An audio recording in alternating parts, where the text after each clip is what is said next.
자, 하나님 말씀 같이 보시겠습니다. 오늘 하나님 말씀은 데살로니가전서 4장 3절 말씀입니다. 제가 1절, 2절 읽고 3절은 함께 읽겠습니다. 정말로 형제들아, 우리가 주 예수 안에서 너희에게 구하고 권면하노니 너희가 마땅히 어떻게 행하며 하나님께 기쁘시게 할 것을 우리에게 받았으니 곧 너희 행하는 바라 더욱 많이 힘쓰라.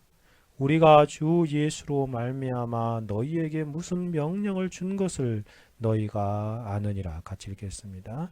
하나님의 뜻은 이것이니 너희의 거룩함이라. 곧 음란을 버리고 하나님의 뜻은 이것이니 너희의 거룩함이라. 같이 기도하겠습니다. 아버지 하나님 감사합니다. 예배로 영광 돌릴 수 있는 이 놀라운 특권과 복락을 주셔서 감사합니다. 많은 사람이 휴일이다 하면서 단풍 규용이니 또 이것저것으로 나들이를 가는 이 계절에 우리로 하여금 하나님을 예배하는 이 영적인 놀라운 특권을 누리게 하신 하나님께 감사합니다. 하나님 앞에 예배 드릴 때에 우리의 영혼 안에 하늘에 속한 신령한 은혜를 더 충만하게 해주셔서 험악한 세상 가운데, 어두운 세상 가운데 하나님의 영광의 광명한 빛을 드러내는 삶을 살아갈 수 있는 우리의 영혼들이 되어질 수 있도록 주여 도와주옵소서. 또 한 주간도 하나님의 은혜 가운데 살다가 다시 이렇게 모여 하나님께 예배하며 주의 말씀을 경청코자 하오니 주여 우리에게 말씀하여 주옵시고 하나님의 생명의 말씀이 우리의 영혼 안에 적용되게 성령으로 역사하옵소서. 부족하고 약한 종은 말씀과 진리 아래 감추시고 오직 하나님의 영광의 복음만 우리 가운데 흥왕케 되어지게 하옵소서. 감사드리오며 우리 주 예수 그리스도의 이름으로 기도 올려드리옵나이다. 아멘. 오늘날 우리가 살아가고 있는 이 시대, 이 세대를 무엇이라고 정의하면 좋을까요? 여러 가지 표현을 할 수 있을 것입니다.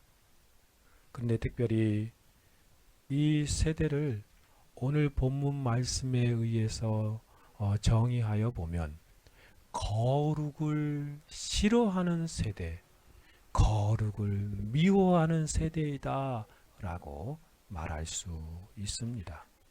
교회 밖에 있는 세상 사람들을 보십시오.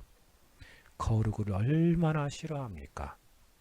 거룩과 정반대의 길을 향하여 돌진하여 달려가고 있는 세상 사람들의 모습을 우리는 심심치 않게 보게 되어집니다. 마치 이 세상은 거룩하지 않는 큰 물결에 휩쓸려 살아가고 있는 그런 세대이지 않나 하는 생각을 하게 되어집니다. 거룩한 모습을 찾아볼 수 없는 세상이지요. 그런데 더욱 놀라운 것은 교회 안에 있는 사람들에게도 거룩에 대하여 세상의 영향을 받아서 동일한 모습이 나타나고 있지 않는가 하는 생각을 지워버릴 수 없습니다. 거룩을 좋아하지 않습니다. 교회 안에 있는 사람들도 더 나아가서 거룩을 몹시 쓰려하는 증상들이 그들의 삶과 그들의 행동 가운데 나타나고 있지요. 교회 안에서도 온갖 세상적인 즐거움과 세상적인 쾌락, 거룩하지 않는 모습을 일삼고 있습니다. 언젠가 일반 신문에 났던 기사 가운데 불신자들을 초청하여 놓고 연예인들이 즐비하게 출연하여 공연을 한 교회에 관한 기사를 읽어보았습니다. 그 가운데 참석한 사람이 약 890명이나 초청돼 참석했대요. 3일 동안 그렇게 많은 사람이 참석했는데 그 중에 320여 명이 교회에 나오겠다고 약속하였다고 해서 그것을 크게 이렇게 대서특필했더라고요. 숫자상으로는 교회에 큰 유익이 있었다는 생각을 하는 것 같았습니다. 그 중에 불신자들의 말을 인터뷰하면서 쓴 기사도 실려 있었는데 이러한 내용이었습니다. 행사가 마치 문화 공연과 같았습니다. 목사님의 말씀도 예수님을 믿으라는, 예수를 믿으라는 강요의 설교가 아닌 친근한 대화체여서 부담스러웠지 않았습니다. 라고 그렇게 인터뷰를 했더라고요. 여러분 어떻게 생각하십니까? 그런가 하면 이 우리 교회에서 그리 멀지 않는 아주 큰 교회, 그러한 교회에서 초청 잔치를 했던 이야기를 전도하다가 어떤 분에게 직접 들은 적이 있습니다. 모든 사람들을 이렇게 초청해 놓고 그 초청한 다음에 참석한 사람들에게는 1인당 뭐 3만 원씩 줬대요. 한 번 참석. 그러니까 그걸 그렇게 오게 한 거예요. 그리고 또 뭐 아주 비싼 그런 공구 세트를 주었다고 하더라고요. 거기까지는 뭐 믿기 교회로 나올 수 있도록 사람들 인도하기 위한 어떤 과정이라고 말할 수 있겠지만 그것도 좀 문제이지만, 그런데 거기에 참석했던 그분이 하는 말이 이렇게 말하더라고요. 야, 거기 가봤더니 그 어떤 뭐 이렇게 분이 나와가지고 뭐 얘기를 하는데 머리부터 발까지 하얀 양복을 입고 하얀 구두를 신고 거기서 이 그 세상 음악에 맞춰서 막 춤을 추더래. 이렇게 막 트위스트 치고 막 그러더래. 그러니까 막 거기 참석한 사람들이 막 깔깔깔대고 웃었다고 그러더라고요. 제가 그분에게 이렇게 만나서 이야기하면서 그 참석했던 사람에게 이야기하면서 이렇게 복음을 전하려고 그 얘기를 하더라고요. 근데 그 사람이 어떻게 말하는지 아십니까?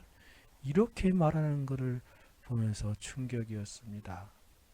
그게 무슨 교회야? 그 사람 믿음도 없는 사람인데 그러더라고요. 그 사람은 목사도 아니었습니다. 무슨 뭐 제비족처럼 그렇게 말하더라고요. 여러분, 불신자를 초청해 놓고 무엇을 하는 것입니까? 성경에서 가르치는 그 참된 복음을 들을 수 있는 그 한 번뿐인 기회일 수 있는데 그들에게 대체 무엇을 하는 것입니까? 교회 안에서도 세상에 거룩하지 않는 물결을 그대로 가지고 와서 세상 사람들이 편안하게 그렇게 그 거짓된 가르침을 행하는 모습을 볼 때 참 안타깝습니다.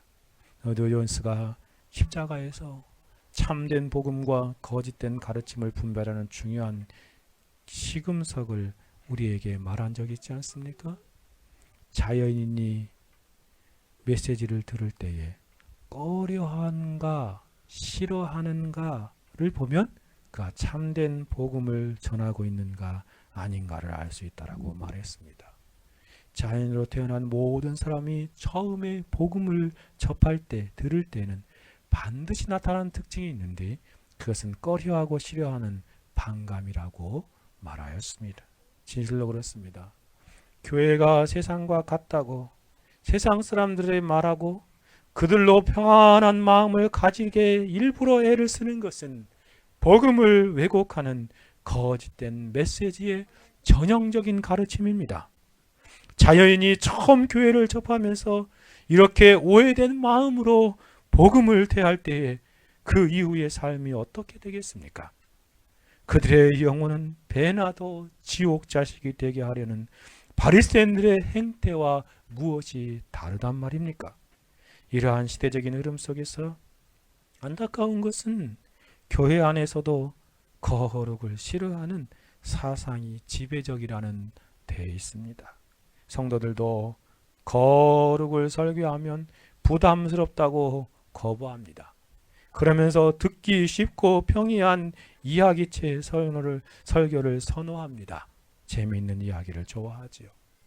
더욱이 이 시대의 젊은이들은 더욱 거룩이라는 진리를 외면하여 살아가고 있습니다. 또 어른들도 성인들도 다르지 않습니다. 우리의 모습은 어떠합니까?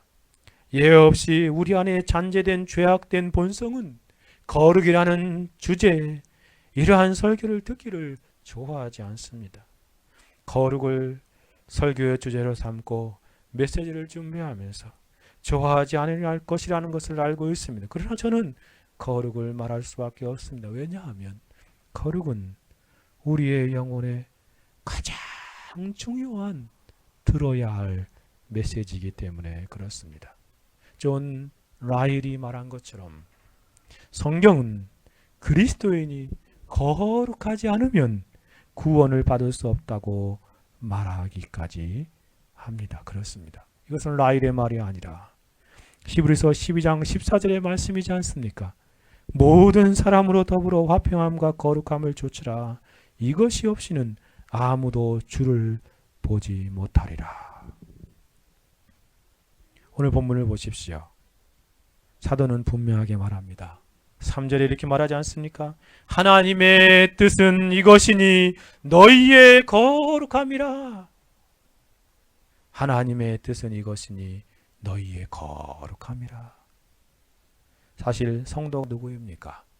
성도는 하나님의 뜻대로 사는 사람이지 않습니까? 아니, 더욱 엄밀하게 말해서 하나님의 뜻대로만 살려고 몸부림치는 사람, 하나님의 뜻대로 실제로 사는 사람이 바로 성도이지 않습니까? 그런데 오늘 본문은 그 성도를 하나님의 뜻이 무엇이라고 말한다고요? 하나님의 뜻은 이것이니 너희의 거룩함이라 라고 표현합니다. 너무나 명확하게 하나님의 뜻을 알려주고 있습니다. 너희의 거룩함이라. 여기서 말하는 너희는 데살로니가 교회 교인들 뿐만 아니라 이 성경을 읽는 모든 시대의 성도들을 지칭하는 것이 아니고 무엇이겠습니까? 1절에 보니 사도 바울이 형제들아 라고 부르는 사람입니다. 데살로니가에 있는 성도들 뿐만 아니라 그리스도의 형제된 모든 성도들을 향한 하나님의 뜻이 바로 거룩이라는 것입니다. 오늘 본문을 통하여 명확하게 깨닫게 되는 진리는, 교리는 분명합니다. 성도를 향한 하나님의 뜻은 거룩입니다. 성도는 거룩한 삶을 살아가는 사람입니다. 라는 진리입니다. 이 시간 이 진리를 다음과 같이 한번 두 가지 항목으로 생각해 보고자 합니다. 먼저는 성도가 거룩한 사람이라는 진리이고요. 왜 그러한 삶을 살아가는지 두 번째로 다뤄보겠습니다. 첫 번째입니다. 성도는 거룩하게 사는 사람입니다. 사도는 이렇게 말하지요. 하나님의 뜻은 너희의 거룩이다. 성도들의 거룩이다. 라고 말합니다. 하나님의 뜻은 성도도 이 땅에서 거룩하게 사는 것입니다. 그러면 거룩이란 뭡니까 대체? 특별히 성경에서 말하고 있는 거룩의 의미가 무엇입니까? 노이 존스가 이 거룩에 대한 소극적인 측면과 적극적인 측면으로 아주 합당하게 정의를 내리고 있는데, 하나는 소극적인 측면에서 구별되다라는 뜻입니다. 또 다른 하나는 정결하게 되다, 정결하다, 깨끗하다라는 것입니다. 그래서 우리는 성도를 향한 하나님의 뜻이 거룩이라고 말할 때에 첫 번째로 이것을 생각해야 합니다. 성도는 구별된 삶을 살아가는 것이다 라는 것입니다. 성도는 구별된 삶을 살아가는 사람이라는 것이에요. 구별된 사람이기에 세상에서 구별된 남다른 삶을 살아가는 사람이 바로 성도입니다. 사실 성도라는 그 한자어를 생각해 보아도 거룩할 성자에다가 무리도자를 사용하고 있습니다. 무슨 뜻입니까? 거룩한 무리다 라는 뜻입니다. 구별된 무리다 라는 뜻입니다. 어두운 세상으로부터 불러내어진 자들, 그래서 세상과 구별된 삶을 살아가는 사람이 바로 성도라는 것입니다. 베드로전서 2장 9절에 사도가 말한 것처럼 오직 너희는 택하신 족속이요 왕 같은 제사장들이요 거룩한 나라요 그의 소유된 백성이니 이는 너희를 어두운 데서 불러내어 그의 기이한 빛에 들어가게 하신 자의 아름다운 덕을 선전하게 하려 하심이라. 우리가 어두운 가운데 살아가고 있었는데 그것을 하나님께서 불러내어서 거룩한 무리 안에 기이한 빛 안에서 살아가게 하는 것이다 라고 말합니다. 로마서 1장 7절에서도 사도가 말한 것처럼 노마에 있어 하나님의 사랑하심을 입고 성도로 부르심을 입은 모든 자에게 라고 표현하고 있습니다. 성도로 부르심을 입었다 라고 표현합니다. 그래서 성도는 세상 사람들에서 나와서 특별한 구별된 무리에 속한 사람들입니다. 그러니 구별된 삶을 살아갈 수밖에 없는 것이죠. 세상 속에 살지만 세상 사람들과 다른 삶을 산다는 것입니다. 청교도 토마스 왓슨이 이 거룩이라는 말을 이렇게 설명합니다. 거룩이라는 말은 성별되며 분리되는 것을 의미합니다. 따라서 성도들은 세상으로부터 분리되어 하나님을 섬기기 위해 구별되고 성별된 사람들입니다. 그렇습니다. 예수 믿는 사람들은 이 세상에 살고 있지만 세상에 속하지 않은 사람들입니다. 이 세상 땅에 속하지 않고 하늘, 헤븐, 천국에 속한 하나님 나라의 백성이지 않습니까? 그러니 세상에 살 때 세상 사람들과 다른 삶을 사는 거예요. 세상 사람들과 구별된 삶을 살아가는 것입니다. 그러면 그 구별된 삶이 구체적으로 어떠한 모습입니까? 한 세 가지만 한번 생각해 봅시다. 첫째는 생각이 구별된 삶을 살아갑니다. 구별된 생각으로 살아가는 사람들이에요. 생각하는 것이 다른 사람들이라는 말입니다. 세상 사람들은 온통 생각이 땅에 있는 것들에 매여 있습니다. 그러나 성도들은 천국에 하늘에 있는 것들을 생각합니다.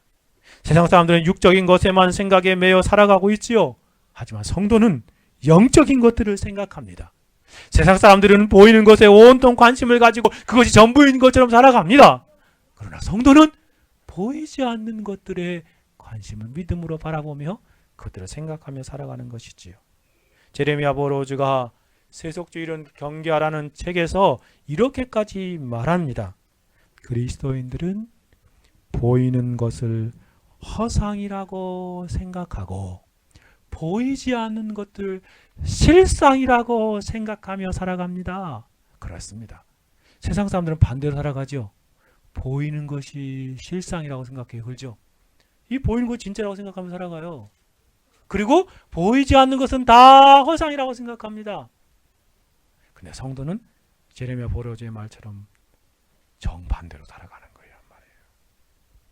세상과 전혀 다른 삶이지요.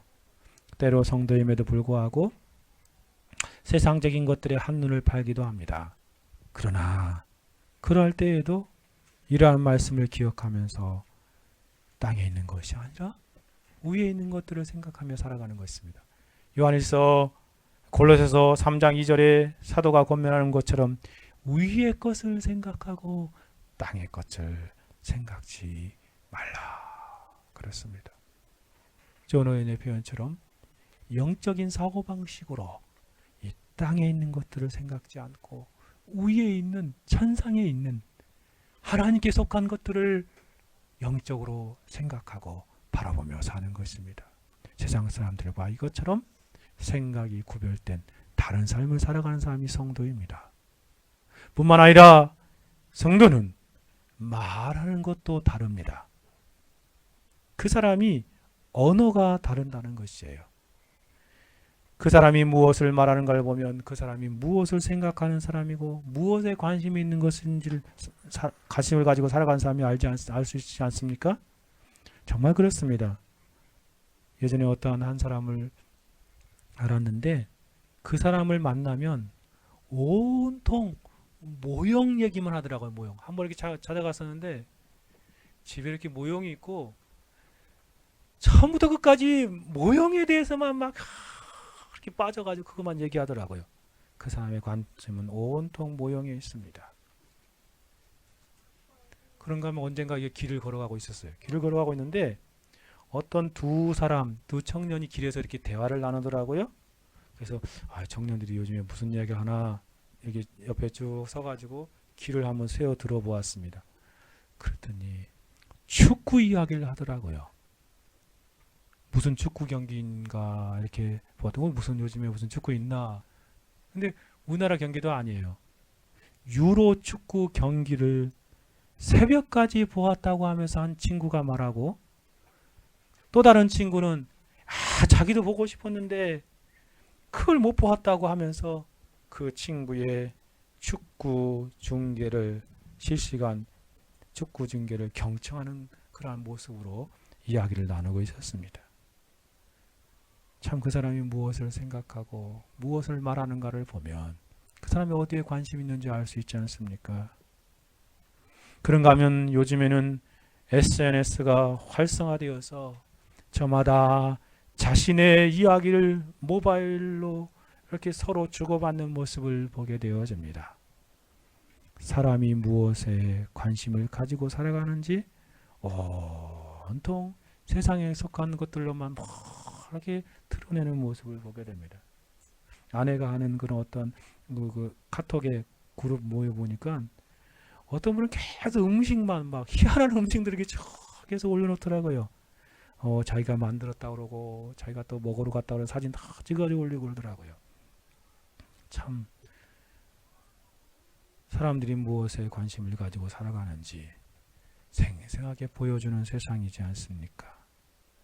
여러분, 그 사람이 무엇을 생각하고 무엇에 관심이 있는지를 알려고 하면 그 사람이 말하고 남기는 글을 보면 알 수 있습니다.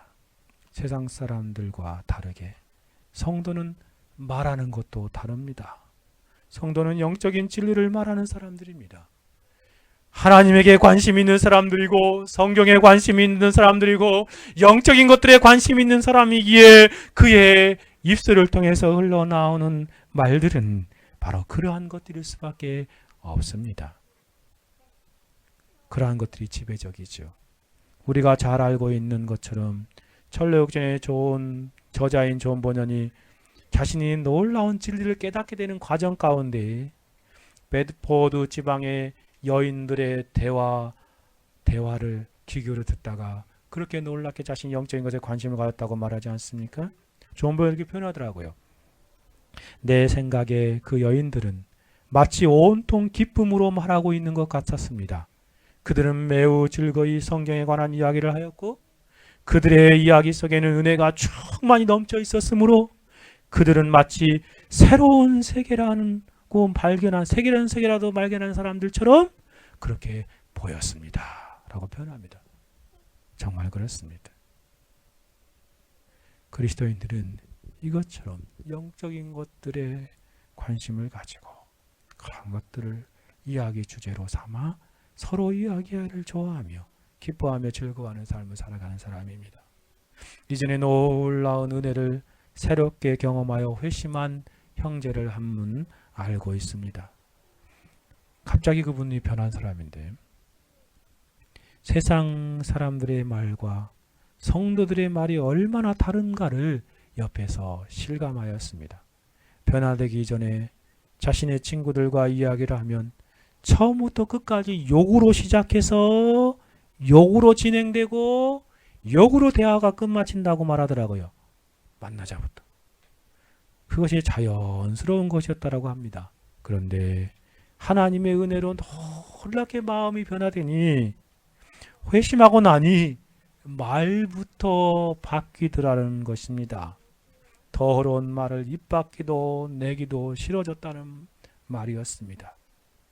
이와 같이 성도는 말의 태도, 내용, 주제가 세상 사람들과 다른 구별된 삶을 살아가는 사람입니다. 한 가지를 더 생각해 보면 세상 사람들과 행동하는 것도 다릅니다. 세상 사람들은 세상에 있는 것들을 위해서만 살아갑니다. 땅에 속한 것들이 전부인 줄 알고 땅에 있는 것들을 위해 자신의 인생을 허비하고 열심히 투자하며 살아갑니다. 모든 관심이 땅에 있는 것이고 자신의 삶의 목표와 목적도 거기에 두고 그것이 자신의 최고의 목적인 것처럼 그렇게 그것만을 위해 살아가는 것이죠. 모든 전생을 거기에 올인합니다. 일주일도 모자라서 6일도 모자라서 주일까지 그러한 삶을 살아갑니다. 그러나 성도는 목적과 목표가 다릅니다. 사실을 생각하고 관심을 가지는 것이 세상 사람들과 다르기에 성도는 당연하게 행동하는 것도 목표로 삼고 살아가는 것도 다를 수밖에 없는 것입니다. 사도 바울의 표현처럼 로마서 14장 7절 8절에 이렇게 말합니다. 우리 중에 성도들 중에 누구든지 자기를 위하여 사는 자가 없고 자기를 위하여 죽는 자도 없다. 세상 사람들은 다 자기를 위해 살아가고 자기를 위해서 힘쓰지만 우리는 그렇지 않다는 것입니다. 8절에 우리가 살아도 주를 위하여 살고 죽어도 주를 위하여 죽나니 우리는 사나 죽으나 주의 것이로다 라고 표현하고 있습니다. 변화되기 전에는 자기만을 위해서 살았습니다. 조금 고상하면 이웃과 세상을 위해 살아가기도 하지요. 그러나 변화된 성도는 주를 위해서만 살아갑니다. 그가 세상에서 무엇을 하든지 그의 유일한 목적은 주님을 위한 것입니다. 주님의 이름을 드러내고 주님의 영광을 나타내기 위함입니다. 직장에서도 그러하고 가정에서도 그러하고 자신이 행하는 모든 일의 궁극적인 목적은 하나님의 영광을 위한 목표를 두고 살아가는 것입니다. 성도는 이와 같이 세상과 세상 사람들과 구별된 삶을 살아가는 사람입니다. 여러분은 어떠한 삶을 살아가고 있습니까? 구별된 삶을 사는 모습입니까? 무엇을 생각하며 한 주간을 살아가십니까? 무엇을 깊이 관심을 가지고 그것을 말하며 살아가십니까? 여러분 입술을 통해서 드러나는 대화의 내용들과 그런 메시지들이 무엇입니까? 무엇을 위해서 오늘도 살아가고 계십니까? 성도는 세상에 살지만 세상 사람들과 이처럼 구별된 삶을 살아가는 것입니다. 두 번째로 생각해 봅시다. 성도는 깨끗한 삶을 살아가는 것입니다. 거룩이라는 말은 두 가지라고 말씀드렸죠. 하나는 구별된, 또 하나는 정결함, 깨끗함이라는 뜻입니다. 그래서 성도는 그리스도의 보혈로 깨끗하게 된 사람으로 정결한 삶을 살아간다는 것입니다. 거룩이란 말씀 속에는 구별된 의미와 더불어 정결함의 의미가 있기 때문에 그렇습니다. 그래서 거룩한 삶이란 정결한 삶, 깨끗한 삶을 말하는 것입니다. 소극적으로는 구별된 다른 삶을 살아가지만 적극적으로는 정결하고 깨끗한 삶, 청결한 삶을 살아가는 사람이 성도라는 것입니다. 그러면 청결한 삶이란 무엇입니까? 그것은 죄로 인하여 자신을 더럽히지 않는 삶을 말하는 것입니다. 이제는 죄 가운데 더러운 삶을 살았습니다. 그런데 이제는 예수 그리스도의 보혈로 모든 마음과 영혼의 모든 죄를 깨끗하게 씻음을 받았습니다. 그래서 이제는 자신을 다시금 죄로 더럽히는 삶을 살지 않는다는 것입니다. 마치 사육용 돼지가 자신의 분노로 뭉개며 살던 삶에서 벗어나 주인에게 깨끗하게 씻김을 받아 주인의 집에서 사는 것과 같은 삶이라 하겠습니다. 이제는 그렇게 살았지만 깨끗하고 정결하게 씻음 받았기에 이제는 그렇게 깨끗한 삶을 살아가는 것입니다. 성도의 정결한 삶이란 이렇게 말할 수 있습니다. 죄를 멀리한 삶입니다. 날마다 죄를 죽이는 삶입니다. 그리고 적극적으로 그리스도를 닮아가는 것입니다. 이와 같이 이 세상에서 죄와 싸우고 죄를 버리고 그리스도를 닮아가는 사람이 성도입니다. 그러므로 하나님께서 원하시는 거룩함이란 예수를 믿는 자들이 이 세상에서 죄를 멀리하는 삶과 하나님을 닮아가는 삶을 살아가는 모습으로 나타나지는 것입니다. 성도의 삶을 비유하자면 성도는 세상에서 빛과 소금으로 사는 사람입니다. 예수님께서 말씀하시지 않습니까? 너희는 세상의 빛이라, 너희는 세상의 소금이라 라고 말하고 있습니다. 우리는 세상 속에 살아가지만 어두운 세상 속에 빛을 발하는 삶을 살아가는 사람입니다. 썩어져가는 세상에서 소금과 같은 역할을 하는 사람입니다. 맛을 잃은 세상에서 맛을 내는 삶을 살아가는 사람이 바로 성도라는 말입니다. 여전히 어두운 세상 속에 세상을 정결케 하는 삶으로 밝히고 한 자루의 촛불과 같은 삶을 살아가는 사람이랍니다. 이와 같이 성도는 거룩한 삶을 사는 사람입니다. 구별된 삶을 사는 사람입니다. 정결한 삶을 사는 사람입니다. 사랑하는 여러분, 저와 여러분의 삶은 어떠합니까? 이 말씀을 준비하며 제 자신도 돌아보게 됩니다. 공목사야, 너는 거룩하냐? 라고 묻게 됩니다. 여러분 어떻습니까? 구별된 삶, 청결한 삶을 살아가고 계십니까? 성경은 하나님의 뜻은 이것이니 너희의 거룩함이라 라고 표현합니다. 제가 성경에 근거해서 이렇게 성도는 거룩한 삶을 사는 사람입니다 라고 이 메시지를 전하면 꼭 두 가지 반응이 나타납니다. 진실한 성도는 그렇습니다. 주님, 그렇게 살아야 합니다. 마땅하고 당연한 것입니다. 라고 반응을 보입니다. 하지만 거룩하게 사는 삶은 참으로 힘이 듭니다. 라고 반응을 보입니다. 반면에 자연이나 미성숙한 성도는 이렇게 반응합니다. 왜 거룩하라고 말합니까? 그냥 내 마음대로 살도록 내버려 두십시오. 세상에서 거룩하면, 구별되려고 하면, 깨끗하려고 하면 왕따를 당합니다. 친구들하고 어울릴 수 없습니다. 거룩하면 세상 사람들은 조롱하고 무시하거든요. 거룩하면 그러한 세상에서 어떻게 살 수 있습니까? 라고 반응을 보입니다. 그러므로 우리는 성도가 왜 거룩한 삶을 살아야 하는지를 생각해 보아야 합니다. 두 번째 질문입니다. 왜 성도가 거룩한 삶을 살아야 합니까? 성도가 거룩하게 살아야 하는 이유는 성경에 의지하여서 성경이 가르치는 대로 세 가지 측면에서 7가지 이유를 정리할 수 있습니다. 첫 번째 큰 그러한 카테고리는 하나님 때문에 거룩해야 합니다. 누구 때문에 거룩해야 된다고요? 하나님을 알고 하나님 때문에 우리가 거룩한 삶을 살아야 한다는 것이지요. 하나님 때문에 성도는 거룩해야 합니다. 그것을 세 가지로 생각해 볼 수 있습니다. 첫째는 거룩은 하나님의 뜻이기 때문에 그렇습니다. 본문을 보십시오. 하나님의 뜻은 이것이니 너희 거룩함이라. 성도의 거룩은 하나님의 뜻이라고 말합니다.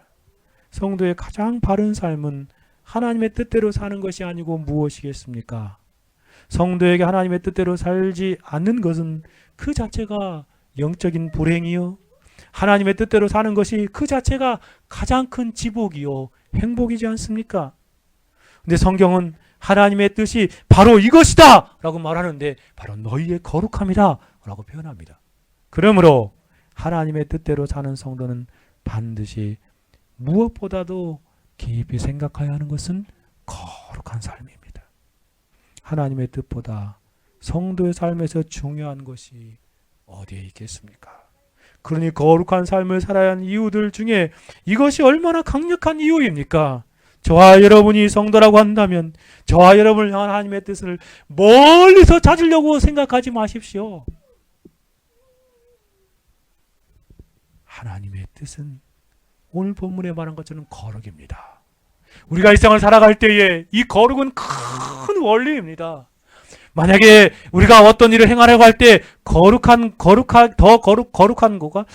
않은 것이 있다면 어디로 가야 합니까? 거룩을 추구하며 살아가는 것입니다. 그렇죠. 그게 바로 하나님의 뜻이라는 것이에요. 이것은 모든 삶의 판단 기준입니다. 이것이 성도를 향한 하나님의 뜻이라고 합니다. 한번 생각해 보십시오. 자신의 자녀가 더럽게 살기를 바라는 부모가 어디에 있겠습니까? 자신의 자녀가 죄를 지면서 망나니로 살아가기를 원하는 부모가 어디에 있겠습니까? 거기에 뜻을 둔 아버지는, 어머니는 아무도 없을 것입니다. 육신의 아버지도 그러할진데, 육신의 어머니도 그러할진데, 하늘에 계신 하나님 아버지께서 저와 여러분이 어떠한 삶을 살기를 원하시겠습니까? 더럽게 살기를 바라실까요? 아닙니다. 하나님의 뜻은 저와 여러분이 거룩한 삶을 살기를 원하십니다. 그러니 그 한 가지 이유만 생각해 보아도 우리는 거룩에 더 열심을 내는 삶을 살아가야 하겠습니다. 4장 1절에 말한 것처럼 더욱 많이 힘쓰는 자 되라! 라고 말한 것처럼 그렇게 이 한 가지 이유만 생각해 보아 더욱 많이 힘쓰는 삶을 살아가야 마땅할 것입니다. 두 번째로 하나님 때문에 거룩해야 되는데, 두 번째는 하나님이 거룩하신 분이기 때문에 거룩해야 합니다. 하나님이 우리에게 거룩한 삶을 살라고 하시는 이유가 있습니다. 그것은 자신이 거룩한 분이시기 때문에 그렇다는 것이지요. 성경은 그래서 명확하게 말합니다. 레위기 19장 2절에 너는 이스라엘 자손의 온 회중에 고하여 이르라. 너희는 거룩하라. 나 여호와 너희 하나님이 거룩함이니라. 하나님이 거룩하기 때문에 너희가 거룩한 삶을 살라는 것입니다. 베드로 사도는 이것을 인용하며 이렇게 말하죠. 내가 거룩하니 너희도 거룩할지어다 말씀하셨느니라. 거룩하신 하나님 앞에서 성도는 거룩하신 하나님처럼 거룩한 삶을 사는 사람입니다. 하나님을 섬기고 하나님께 예배하는 모든 성도의 가장 중요한 것은 바로 거룩입니다. 특히 상대적인 거룩이 아니라 절대적인 거룩이라는 것이죠. 제가 상대적인 거룩, 절대적인 거룩이라고 말하는 것은, 절대적인 거룩이라고 말하는 것은 하나님처럼 거룩한 삶을 추구하고 살아가는 것을 말하는 것입니다. 사람 누구와 비교해서 내가 저 사람보다 더 거룩하고 더 깨끗하고 더 성결한 그러한 삶이 아니라 하나님이 우리의 기준입니다. 성육신하신 예수 그리스도가 우리의 기준입니다. 그분처럼 거룩한 삶을 살아가라는 것입니다. 하나님은 하나님에게 합당한 거룩, 절대적인 거룩을 요구하십니다. 우상을 섬기고 다른 종교에서 참된 거룩이 필요하지 않습니다. 다른 종교는 그런 것이 필요하지 않지요. 막 살아도 우상은 뭐라고 하지 않습니다. 그렇죠? 심지어 천주교도 그러한 모습이지 않습니까? 그러나 성경의 하나님은 우리가 그렇게 살기를 원하시지 않습니다. 사람과 비교하여 상대적인 거룩만으로도 훌륭하다고 말하지 않습니다. 하나님은 절대적으로 거룩한 분이시고 그 절대적인 거룩의 기준을 맞추어서 거룩을 추구하는 삶을 살아가라고 말합니다. 그래서 성교도들 가운데 토마스 브룩스라는 분은 자신을 날마다 점검하면서 그 점검 리스트에 가장 중요한 사항이 있는데 한 가지가 뭐냐면, 나는 오늘 거룩의 최고 봉헌을 위하여 분투하고 힘쓰는 삶을 살았는가? 라고 그렇게 자기를 점검하더라고요. 매일매일 기도 가운데에서. 단순히 어떠한 사람보다 조금 거룩한 모습이 아니라 거룩의 최고 봉헌이신 에베레스트보다 더 높으신 그분이신 예수 그리스도를 자신의 거룩의 지향점과 목표로 삼고 살아가는 것입니다. 청교도들은 다 한결같이 그렇게 살아갔습니다. 그러니 그들은 정말 그 시대에 성경 밖에서 가장 거룩한 삶을 추구하고 그렇게 살던 사람들이라고 일컬어지는 것입니다. 그렇습니다. 성도의 거룩의 표준과 기준은 바로 하나님이십니다. 하나님이 거룩하시기에 우리는 거룩을 추구하는 삶을 살아가야 합니다. 그리스도 예수 안에서 이루어진 거룩을 우리가 날마다 바라보며 의지하며 거룩한 삶을 살아야 해요. 하나님 때문에 거룩해야 할 또 한 가지 측면인데, 이유가 있는데, 그것은 뭐냐면 성도는 하나님의 자녀이기 때문에 거룩해야 합니다. 성도는 빛으로 비유할 수 있는 하나님의 자녀입니다. 그러니 성도는 빛의 자녀라고 말할 수 있습니다. 예수님의 의로움을 덧입은 사람은 누구나 하나님의 자녀가 됩니다. 곧 빛의 자녀요, 하나님의 자녀이죠. 빛의 자녀이기에 어둠의 일을 벗어 버렸습니다. 그리고 빛의 옷을 입어야 합니다. 구별되고 깨끗한 삶을 살아가는 것이지요. 빛 가운데 사는 삶입니다. 그래서 사도 바울은 에베소 5장 8절 9절에 이렇게 말합니다. 너희가 전에는 어둠이더니 이제는 주 안에서 빛이라. 우리 누구인지를 분명히 말하고 있지요. 빛의 자녀들처럼 행하라. 그렇습니다. 예전에는 어둠이었어요. 이제는 빛에 속한 빛의 자녀에게 빛의 자녀를 행하자. 빛의 열매는 모든 착함과 의로움과 진실함에 있느니라 라고 표현하고 있습니다. 그렇습니다. 우리는 모든 착한 삶을 살아갈 수밖에 없습니다. 왜? 그렇게 부름받았기 때문에 그렇습니다. 만일 하나님의 자녀가 거룩하지 못하면 어떻게 될까요? 하나님의 자녀로서 빛의 자녀의 존귀함을 드러내기보다는 도리어 하나님의 이름을 먹칠하게 되어질 것입니다. 하나님의 영광을 드러내기보다는 하나님께 돌려야 할 영광을 가로막는 그러한 배은망덕한 삶을 살아갑니다. 하나님의 이름을 빛내기보다는 하나님의 그 영광스러운 이름을 욕먹이게 하는 삶을 살아갈 수밖에 없다는 것입니다. 오늘날은 개인주의적인 사고가 커져서 도시에서는 찾아볼 수 없는 광경이지만 예전에 시골 마을에서는 어린아이들이 막 나쁜 짓을 하고 그렇게 막 배은망덕한 짓을 하면 마을 어르신들이 저놈 네 집 자식이야. 어이구 저 누구야 쟤놈 아버지야 라고 하면서 막 그렇게 질타하였던 것을 보게 됩니다. 그리고 그 아이 부모를 불러다가 혼내주기도 하였습니다. 자녀가 잘못하면 부모가 욕을 먹지 않습니까? 그처럼 저와 여러분이 하나님의 자녀로서 빛의 자녀로서 거룩한 삶을 살지 못하면 하나님이 욕을 먹는 것입니다. 거룩하신 하나님을 닮아서 거룩한 삶을 살지 아니하면 거룩하신 하나님의 얼굴에 먹칠하고 훼손하는 삶을 살아가는 것입니다. 하나님의 영광을 더럽히는 결과를 초래하게 되어지는 것입니다. 즉 하나님께 돌려져야 할 합당한 영광이 온전히 돌려지지 못하도록 우리가 방해를 하는 것입니다. 그러니 하나님의 자녀라 빛의 자녀에게 거룩한 삶을 살아야 하는 것입니다. 이것이 하나님 때문에 거룩해야 하는 이유입니다. 두 번째 측면으로 나가봅시다. 우리 자신 때문에도 거룩해야 합니다. 다르게 말하면 성도이기 때문에 그렇다는 것이죠. 여러분 거룩함이 없이는요 우리는 칭의에 대한 증거가 없는 것입니다. 만약에 우리가 칭의를 얻은 것이 분명하다면 구원받은 것이 분명하다면 그에 대한 증거가 바로 거룩, 성화로 나타나는 것입니다. 칭의는 문과 같다고 한다면 거룩은 그 문을 열고 들어가는 방과 같습니다. 성도는 칭의라는 문을 통해서 거룩이라는 방에 들어가서 평생의 삶을 살아갑니다. 근데 만약에 거룩이 없다라고 말하면 칭의의 문을 통과하여 거룩한 방에 들어오지 않은 것이지요. 그래서 거룩한 삶이 나타나지 않으면 그 사람이 칭의를 받은 사람인가 라고 의심해 볼 수밖에 없는 것입니다. 사도 바울은 고린도전서 6장 11절에 이렇게 표현합니다. 주 예수 그리스도의 이름과 우리 하나님의 성령 안에서 씻음과 거룩함과 의롭다함을 하신 모든, 여기 보니까 원래는 성령 안에서 씻음과 죄를 씻었죠. 그 다음에 나와야 될 게 뭡니까? 논리적으로 의롭다함, 그 다음에 거룩함이 나와야 됩니다. 근데 사도는 이 순서를 바꾸는 걸 잘 보십시오. 하나님의 성령 안에서 씻음과 거룩함과 의롭다함을 얻었느니라. 바뀌었지요. 칭의와 성화가 순서가 바뀌고 있습니다. 어떻게 거룩함이 의롭다함 먼저 올 수 있습니까?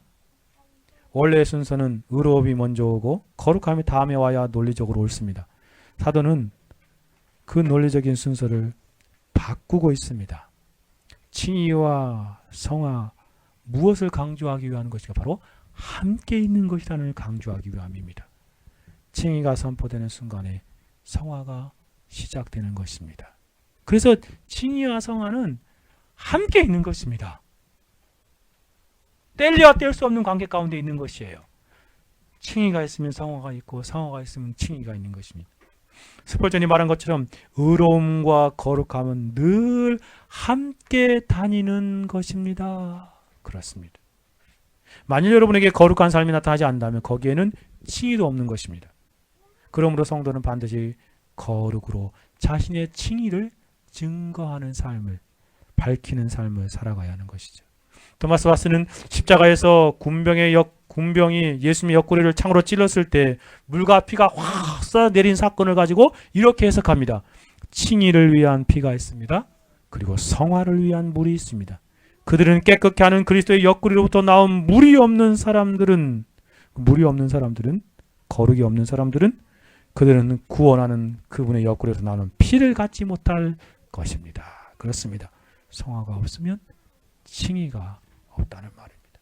함께 있기 때문에 그렇습니다. 성화라는 물의 증거로 나타나지 않으면 칭의의 피도 있는지 불확실한 것입니다.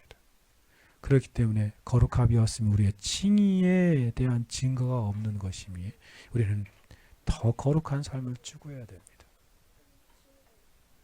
두 번째로, 이 다섯 번째죠. 그러니까요. 두 번째 측면에서 생각해 볼 수 있는, 첫 번째는 칭의의 증거다. 두 번째는 거룩함이 없으면요, 천국에 들어갈 수 없습니다. 무슨 말이에요? 칭의만 있어도 천국 가지 않습니까? 맞습니다. 옳습니다. 예수 믿고 칭의를 얻으면 천국 갑니다. 그런데 거룩함이 없으면 그 사람은 천국에 들어갈 수 있는 보장을 확실하게 가질 수 없습니다. 얼마나 엄중한 그러한 경고의 메시지입니까? 이건 제 말이 아닙니다. 성경의 표현입니다. 제가 앞에서 한번 인용한 것처럼요. 만약에 성도가 거룩함이 없으면 어떻게 될까요? 성경은 이것에 대해 아주 무섭게 경고합니다. 거룩함이 없는 사람은 어느 누구도 하나님을 볼 수 없다 라고 말합니다. 히브리서 12장 14절입니다. 모든 사람으로 더불어 화평함과 거룩함을 쫓으라. 사람과의 관계 가운데 그런 화평과 거룩함이죠. 하나님과의 관계 가운데 이루어진 그런 그것은 칭의. 그래도 세상 가운데 살아갈 때 화평함과 거룩함을 세상 사는 걸 추구할 때 그때 성화가 더 진전되어 나타나는 모습이죠. 근데 그것이 없으면 그것을 쫓으라라고, 그것을 추구하라라고 이렇게 우리 권면합니다. 그 하는 말이 있습니다. 이것이 없이는 아무도 주를 보지 못하리라. 아무도 주님을 배우지 못한다는 것입니다. 하나님은 거룩함이 없는 악한 자들을 절대로 천국에 들여놓지 않을 것입니다. 탁월한 청교도 토마스 브룩스는 이렇게까지 말합니다. 천국은 오직 거룩한 사람을 위한 곳입니다. 그렇습니다. 거룩한 사람을 위한 천국입니다. 그러면서 하는 말이 거룩한 사람만이 천국에 들어갈 수 있습니다 라고 말하면서 이 히브리서 12장 14절에 모든 사람으로 더불어 화평하고 거룩함을 쫓으라. 이것이 없이는 아무도, 어떠한 사람도 주를 보지 못할 것이다 라는 말에서 아무도라는 말을 이렇게 해석합니다. 제가 쭉 한번 읽어드려 볼게요. 거룩하지 않으면 돈을 많이 가진 부자도 주님을 보지 못할 것입니다. 거룩하지 않으면 반대로 가난한 사람도 주님을 배우지 못할 것입니다. 거룩하지 않으면 비천한 사람도 주님을 배우지 못할 것입니다. 더욱이 거룩하지 않으면 군주도 왕도 주님을 배우지 못할 것입니다. 거룩하지 않으면 농부도 주님을 보지 못할 것입니다. 거룩하지 않으면 통치자도 주님을 보지 못할 것입니다. 거룩하지 않으면 백성들도 주님을 보지 못할 것입니다. 거룩하지 않으면 학자도 주님을 배우지 못할 것입니다. 거룩하지 않으면 무식한 사람도 주님을 보지 못할 것입니다. 거룩하지 않으면 남편도 주님을 배우지 못할 것입니다.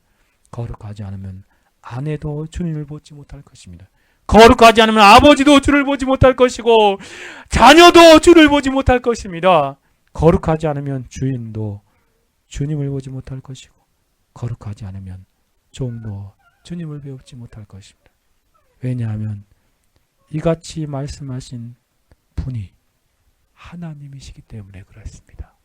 그 하나님은 미쁘시고 능력이 많으시기 때문에 아무도 주를 배우지 못하리라 라는 말씀대로 이루실 것이기 때문에 그렇습니다. 왜 우리가 거룩해야 합니까? 우리의 천국이 걸려있기 때문에 그렇습니다. 세 번째 측면으로 가봅시다. 첫 번째 측면 하나님 때문에 거룩해야 한다고 말씀드렸습니다. 두 번째 측면은 우리 자신 때문에. 세 번째 측면은 세상과 주위의 불신자들 때문에도 거룩해야 합니다. 그리고 여섯 번째 이유겠죠. 거룩은 성도에게 능력이기 때문에 거룩해야 한다. 즉 특별히 거룩은 세상을 변화시키는 능력이기에 거룩해야 한다는 것입니다. 여러분, 거룩은 성도의 능력입니다. 성도에게는 거룩이 무기요, 거룩이 힘입니다. 성도가 거룩을 잃어버리면 아무런 능력을 나타낼 수 없는 그러한 무기력한 존재로 살아갈 수밖에 없습니다. 성도는 거룩이라는 무기로 세상을 살아가는 사람입니다. 미숙한 성도들은 이렇게 반응합니다. 아니 목사님, 거룩이 능력이라니요. 능력이 아니라 도리어 따돌림의 대상이 됩니다. 그래서 외톨이가 됩니다. 회사에서도 거룩해지려고 술자리에 안 가고 노래방 꺼려하고 그러면 사람들이 따돌립니다. 학교에서도 거룩한 채 하며 그렇게 거룩하게 하려고 하면 따돌림 왕따 당하지 않습니까? 도저히 사회생활과 학교생활을 할 수 없게 만듭니다. 라고 말할지 모르겠습니다. 그러나 저는 그런 분에게 이렇게 말합니다. 만일에 사람들이 당신의 거룩함 때문에 당신을 그렇게 따돌리고 왕따를 시킨다면 용기 있게 외톨이가 되십시오. 라고 말씀드립니다. 그리고 그렇게 되는 것을 두려워하지 마십시오. 왜냐하면 그렇게 외톨이가 되는 것은 거룩한 삶을 살려고 하는 시작한 처음 순간에 나타나는 징조입니다. 증상입니다. 그러나 정말로 거룩을 추구하다가 외톨이가 된다면 그것은 도리어 큰 복입니다. 세상을 잃어버리는 대신에 천국을, 영원한 것들을 소유하게 되기 때문에 그렇습니다. 그러나 한 걸음 더 나아가서 생각해 보십시오. 거룩한 삶을 시작하는 초기에는 외톨이가 되지만 지속적으로 거룩한 삶을 살아가면 놀라운 거룩의 능력을 경험하게 될 것입니다. 정말로 여러분이 거룩한 삶을 지속적으로 나타낼 때 여러분에게 거룩한 능력이 나타나기 시작할 것입니다. 여러분을 따돌렸던 사람들이 여러분에게 나타나는 거룩의 능력을 보게 되기 시작할 것입니다. 그래서 여러분을 무시하지 못합니다. 여러분에게 조언을 구할 것입니다. 놀라운 능력입니다. 예를 들어보면 처음 복음이 로마에 전파될 때 복음을 극심한 핍박하였습니다. 수많은 사람들이 죽었지요. 그런데 결국 로마가 어떻게 되었습니까? 기독교에 의해서 점령당했습니다. 한참 핍박할 때 로마의 귀족들이 결혼할 대상 제1신으로 삼은 처녀들이 있었습니다. 그 사람 누군지 아십니까? 안 믿는 귀족들도 그랬습니다. 바로 그리스도인 처녀였습니다. 왜냐하면 성적으로 너무 문란하여서 그리스도인이 아닌 처녀들은 정말 엉망이었습니다. 그런데 그들은 알았거든요. 그리스도를 믿는 처녀들은 순결하고 정결하다는 거 알았습니다. 그래서 귀족들이 앞다투어 그러한 여인들과 결혼하려고 했습니다. 결국 로마는 어떻게 되었습니까? 거룩의 능력에 의해서 놀랍게 기독교에 의해서 기독교에 정복당할 수밖에 없지 않았습니까? 아무런 무기도 사용하지 않았는데 거룩의 능력이 된 것입니다. 성도의 거룩은 사람을 변화시키는 능력이 됩니다. 그래서 여러분이 여러분의 직장과 삶의 터전과 학교와 가정에서 참으로 거룩하게 살려고 몸부림치십시오. 그러면 그곳이 여러분으로부터 시작된 거룩의 역사가 그 땅을 거룩하게 만들 것입니다. 여러분, 거룩한 그리스도인 한 사람이 어느 곳에 있으면 그 거룩의 능력이 그가 추구하는 거룩의 역사가 그 땅을 정복하고 그 땅에 영향을 미쳐서 사람들 마음 안에 거룩의 역사가 이루어지게 되어지는 것입니다. 그러니 여러분은 세상과 여러분 주위의 사람들 때문에 더 거룩을 추구해야 합니다. 마지막으로 한 가지 이유가 있으니 거룩은 세상에 하나님의 영광을 드러내는 도구이기 때문에 그렇습니다. 성도의 거룩은 세상에 하나님의 영광을 드러내는 도구가 됩니다. 예수님 말씀하시지 않습니까? 마태복음 5장 16절에 너희를 세상의 빛이라 세상의 소금이라 말씀하시면서 결국 그 결과를 이렇게 설명하십니다. 이같이 너희 빛을 사람 앞에 비추게 하여 저희로 너희 착한 행실을 보고 하늘에 계신 너희 아버지께 영광을 돌리게 하라. 그랬습니다. 결국 우리가 우리 자신을 드러내는 것이 아니라 하나님의 영광을 드러내기 위해서 거룩해야 한다는 것입니다. 성도가 빛된 삶으로 세상의 착한 행실을 나타내는 삶을 살면 하나님은 영광을 받으시는 것입니다. 세상 사람들은 성도의 삶을 보곤 그들도 하나님께 영광을 돌리게 되는 것입니다. 오늘 우리가 아침에 읽은 그러한 느부갓네살 왕이 말하는 바가 그것이지 않습니까? 그들이 사드락과 메삭과 아벳느고가 우상에게 들려진 그런 우상에게 절하지 않고 경배하지 않으려고 할 때 극렬하게 타는 불못에 던져넣었을 때 결국 그 왕이 어떻게 고백합니까? 너희가 섬기는 하나님, 그 하나님을 높이고 찬양하라 라고 온도에 공포하지 않습니까? 성도가 거룩한 삶을 살면 하나님께 영광이 돌려지게 되는 것입니다. 만약에 성도가 거룩하지 않으면 맛없는 소금과 같고 피디리는 등대와 같습니다. 쓸모없는 무용지물이 되는 것입니다. 세상에 멸시와 버림받은 대접을 받는 것입니다. 한번 생각해 보십시오. 성도에게서 성을 떼봅시다. 그러면 도만 남죠. 무리만 남습니다. 오합지졸의 무리와 같습니다. 교회도 그렇습니다. 교회에서 거룩이 없으면 비참해질 것입니다. 세상과 같아지려고 몸부림치면 교회는 더 더러워지는 것입니다. 제가 앞에 설교 시작하면서 몇 교회를 예를 들었는데 그렇게 추구하면 하나님의 이름을 더럽히는 것입니다. 더 엉망이 되는 것입니다. 성도들을 성자를 떼버리면 죄악된 죄인들의 무리만 있기에 더 엉망이 되어버린 거예요. 교회는 죄인들의 소굴이 되겠죠. 이와 같이 성도에게 거룩이 없으면 하나님의 영광을 더럽히는 교회가 될 것이고 직장이 될 것이고 가정이 될 것입니다. 성도에게 거룩이 없으면 세상은 그리스도인들을 욕하는 동시에 하나님을 욕합니다. 아유, 저 그리스도인들이 저래. 예수쟁이다.